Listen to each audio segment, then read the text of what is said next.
You're listening to Beyond Wellness Radio, bringing you the cutting edge in health, biohacking, and sports performance. Stay up to date and listen anywhere and anytime on your computer, tablet, or smartphone by subscribing on iTunes. Catch your host, Dr. Justin Marchegiani, as he answers your burning health questions as well as interviews from world-renowned guest experts. For more Beyond Wellness Radio, go to beyondwellnessradio.com.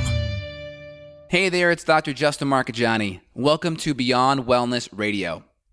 Feel free and head over to beyondwellnessradio.com where you can access our full podcast transcriptions. While you're there, you can also sign up for our thyroid and female hormone video series. This series goes into the root cause of why your hormones are out of balance. While you're there, you can also schedule a functional medicine consult with Dr. Justin, myself, where we'll dig deeper into the root cause of your health challenges. Feel free and think of sharing this podcast with at least one person. This podcast grows by people sharing it. Sharing is caring. If you can think of one person that can benefit from this information, please feel free and share it. If you're enjoying the podcast, make sure you subscribe on iTunes. You can also click below the video or podcast where you'll see the iTunes review button and leave us a review. You can also sign up for the newsletter at beyondwellnessradio.com where you'll get updates before anyone else. Thank you so much and enjoy the show. Hey guys, it's Dr. Justin Marchegiani. Today's going to be a perfect timing for a podcast on Tom Brady's health and success tips and principles. Again, if you didn't watch the AFC Championship yesterday, Patriots won. It was an overtime game against the Kansas City Chiefs. Great win. Tom Brady, oldest quarterback, going to the Super Bowl again. I think it's his 8th time, which is absolutely crazy. And I don't think it's just let's just say a happenstance. There's a lot of things that Tom has done specifically that I've studied over, the last 10 years or so. He's starting to make it more, available to the public as he ends his career, that I think are things that have really helped him on the health and wellness side and on the recovery side that I think are really, really important. We're going to dive in today and chat about that. Today's a live podcast, so we'll be kind of entertaining questions on this topic. If you want to chime in, feel free. Try to keep them on this podcast topic of Tom Brady and health and success principles. We're live on Facebook as well. All right, let's dig in, y'all. So first off, Tom Brady, just to get a little background, New England Patriots quarterback, about 20 years in the NFL. He got injured actually against Kansas City back in 2008. He tore his ACL. One of the defensive ends came up and kind of like did a chop block right at his knee, took out his left knee's ACL. So out for the whole year. Up to that point, Tom is, if you look at a lot of interviews, he had said that he felt like the worst he had felt in his whole career at that point from an injury, pain, and inflammation standpoint. That was kind of the turning point. It just happens to be against the Kansas City Chiefs, where Tom kind of looked and reevaluated his diet, his lifestyle, how he was training, the people that he was bringing on board in his health team to help support him. He brought on someone by the name of Alex Guerres, who was like an Oriental Chinese medical doctor. And basically, they made a couple of diet tweaks. Number one, they did a lot of adjustments in Tom's training. So Tom was doing a lot of conventional lifting, which is great. The younger you are, the more you can deal with that because you're more anabolic hormonally and you have the youth on your side. But essentially, he was looking at what's called pliability, training for pliability. So you train for muscle building.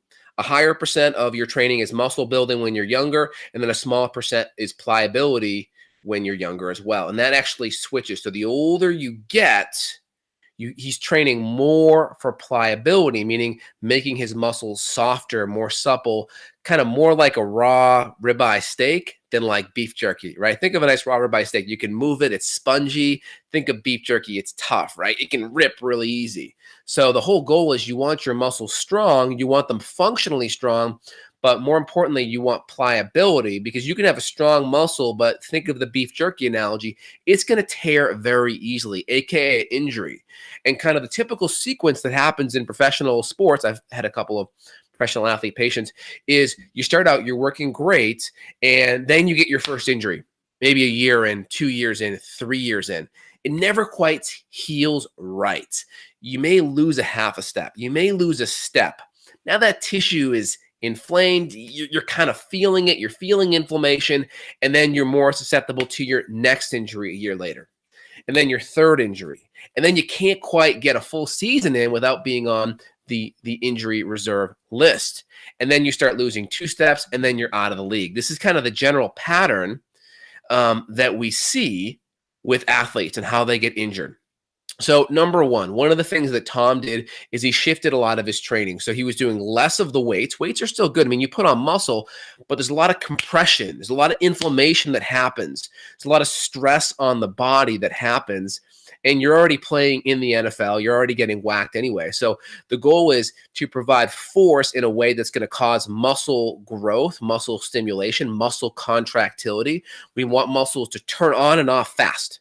That's the goal. The faster a muscle can turn on and off, the more it can absorb force. Think about it. If you're turning that shock absorber on a little too late, then you're not really able to utilize that shock absorber in the field of play.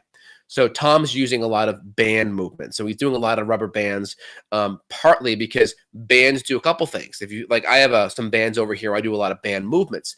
What bands do is they increase resistance as your muscles are at the strongest position. So for a bench press, if I had a band around my back, let me get a band. One sec.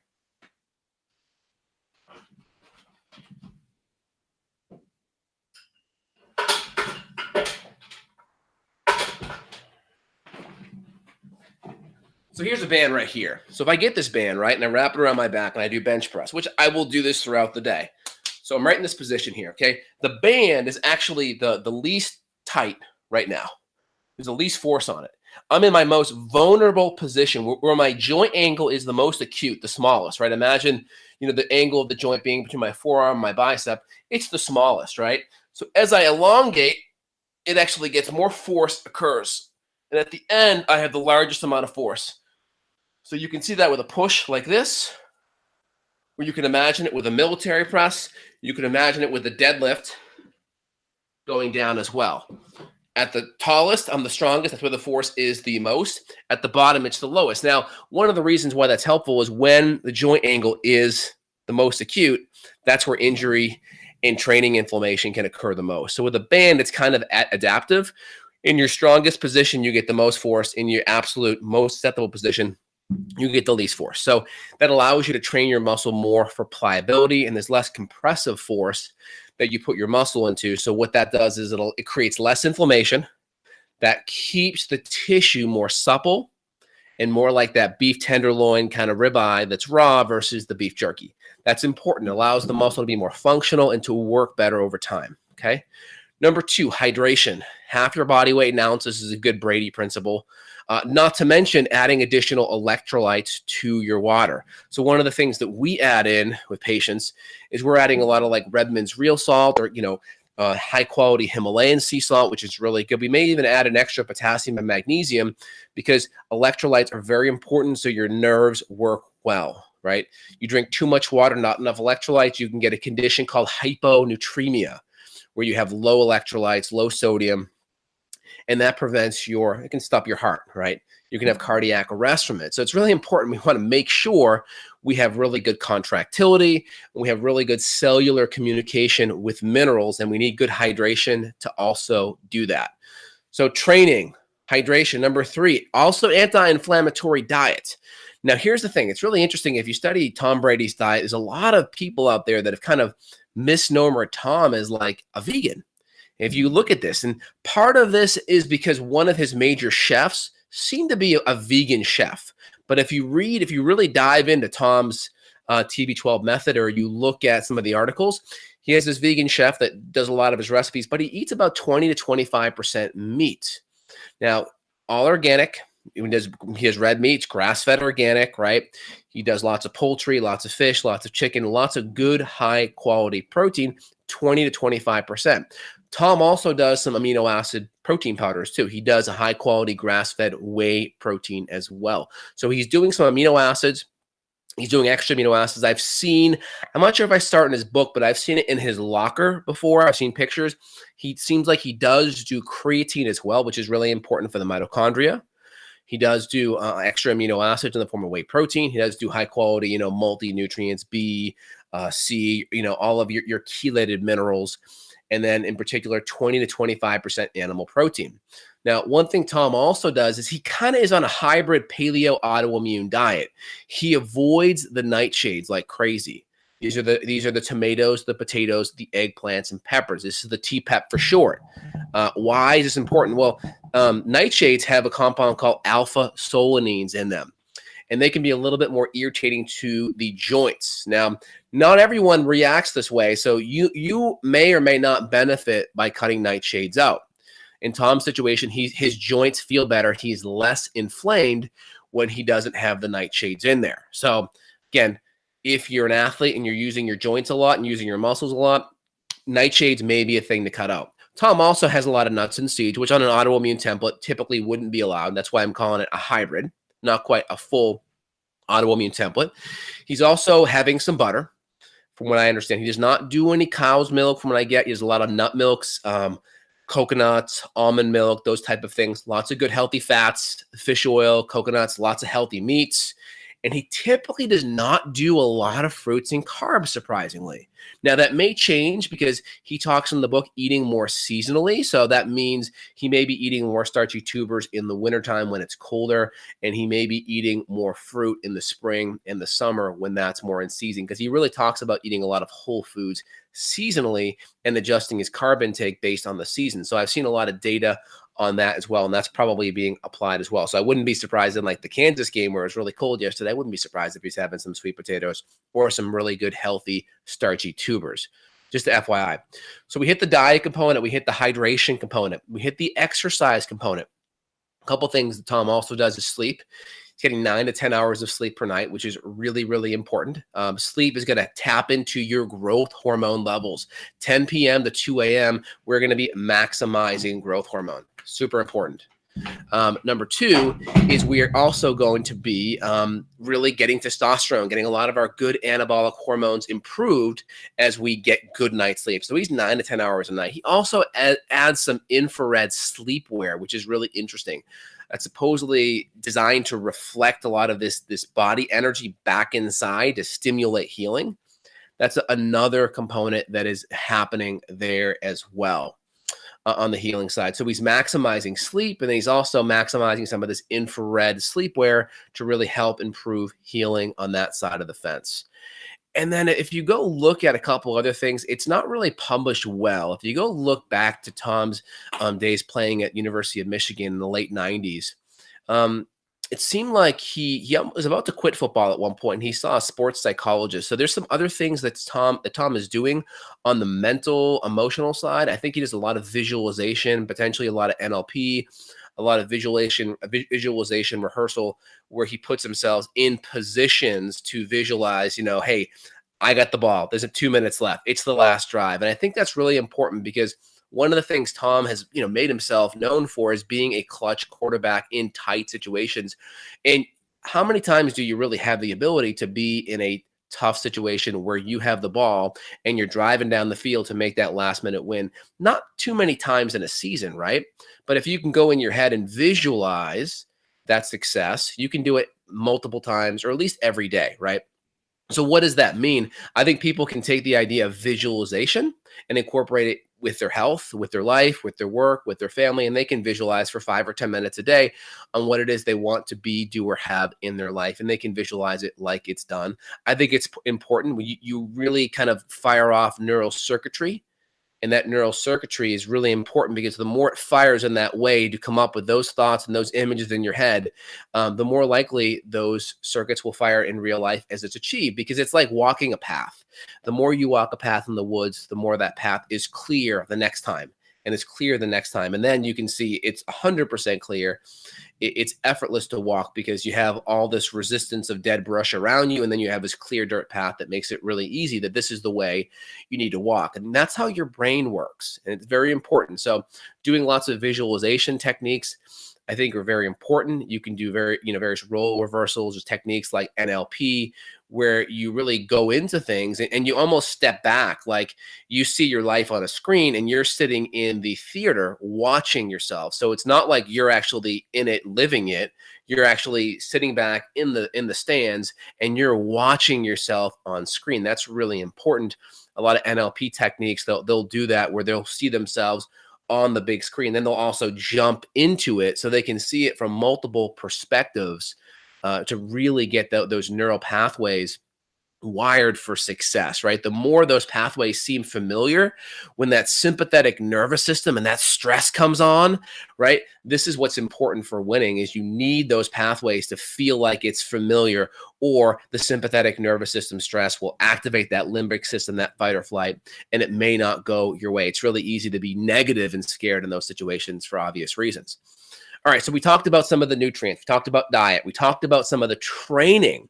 We talked about some of the mental cognitive things. We talked about water, hydration. We talked about sleep. What else? Anything else you guys want to chat about on top of that? One other component I would say is Tom also talks a lot about acid-alkaline balance, or I should say Alex Guerrero does. I'm not sure how important that is per se, my opinion.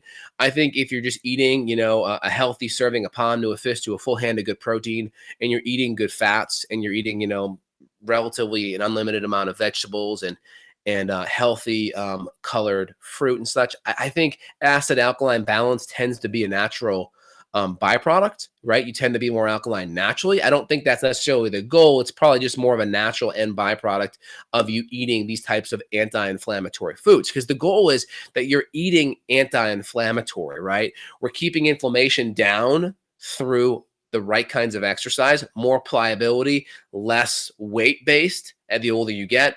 Number two, anti-inflammatory through high-quality good fats, omega-3s. Also, I didn't really add it, the paleo template / autoimmune paleo template that Tom's eating, he's also going 100% gluten-free as well.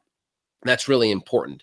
Every now and then I'll see him add in some grains, but he's really specific on going 100% gluten-free. And then also nightshade-free as well, because that really helps with the joint pain and the joint inflammation.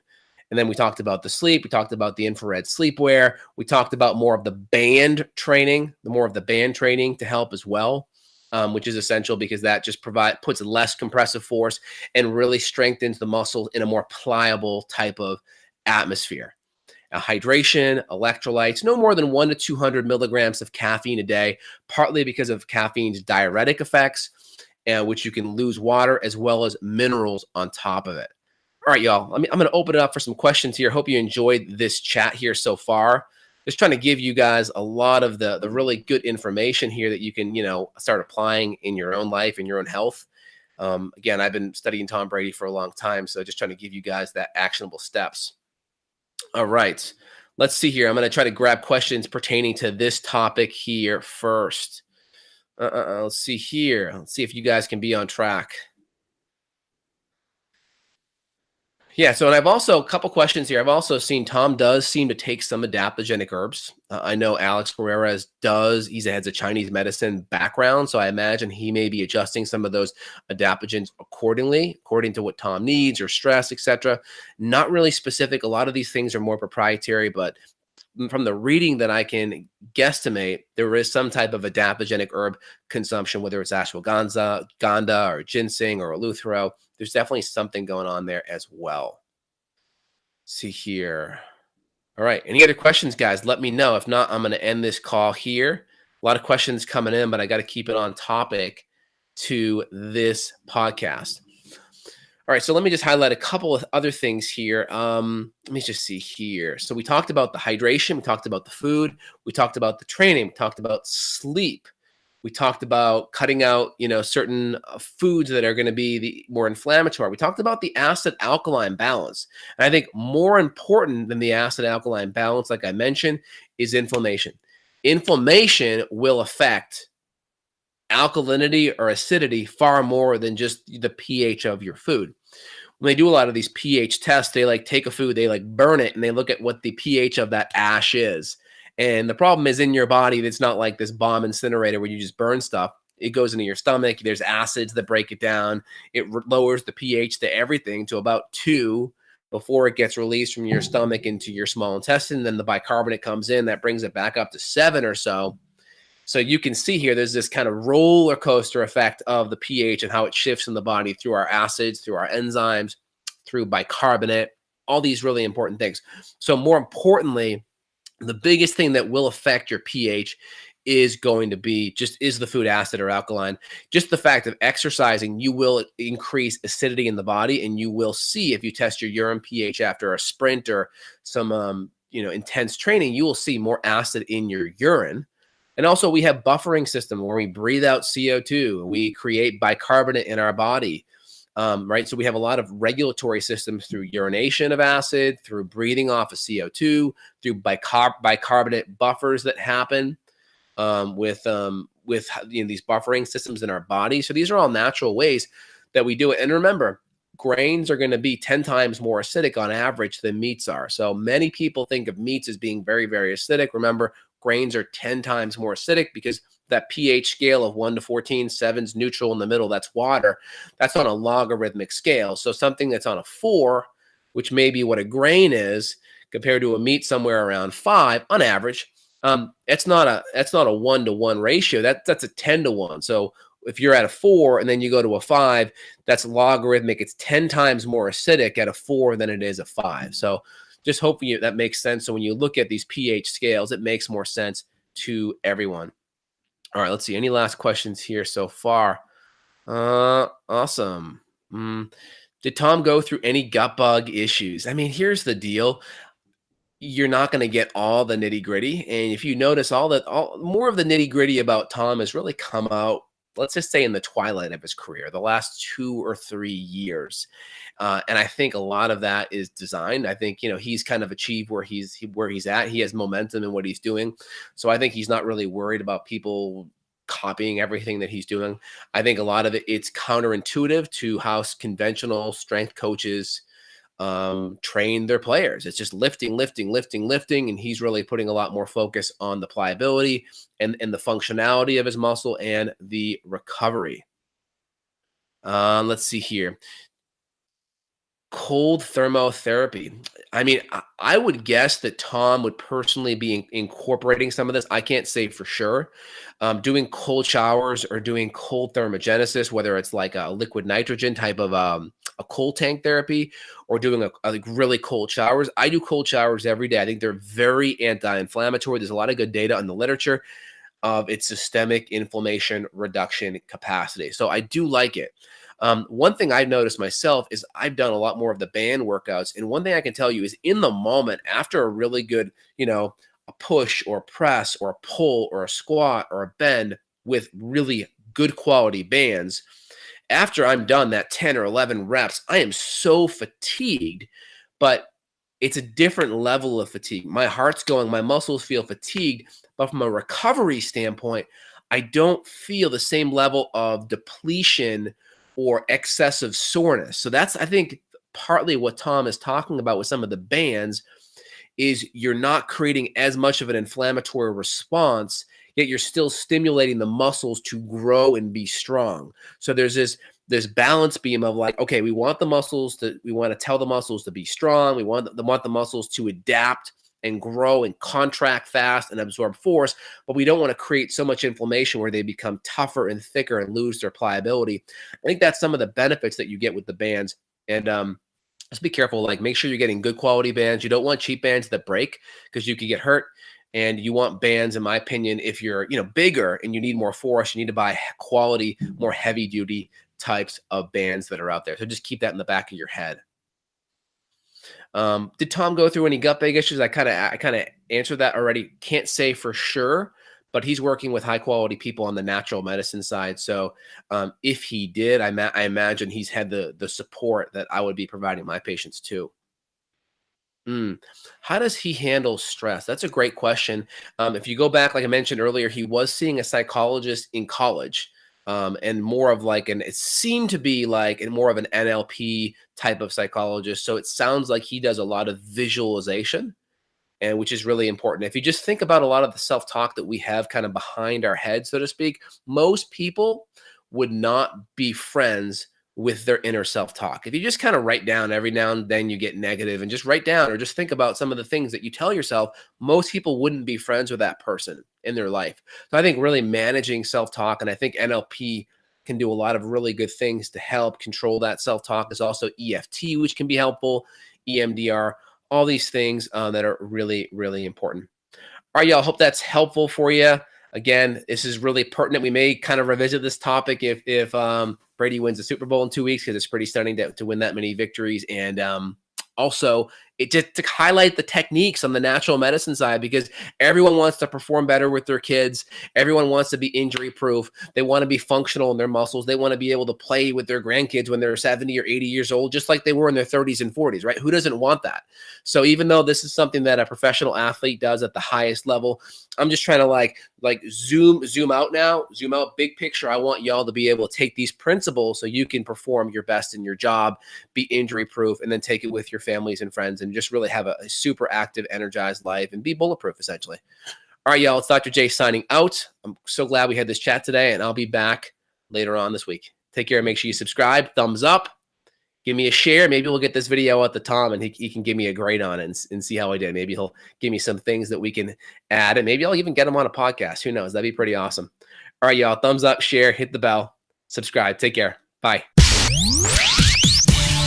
Got a question for Dr. J? Go to beyondwellnessradio.com and click the questions button. Then tune in to hear the answer. Also, if you like the show, click below to review us on iTunes. For more Beyond Wellness Radio, go to beyondwellnessradio.com.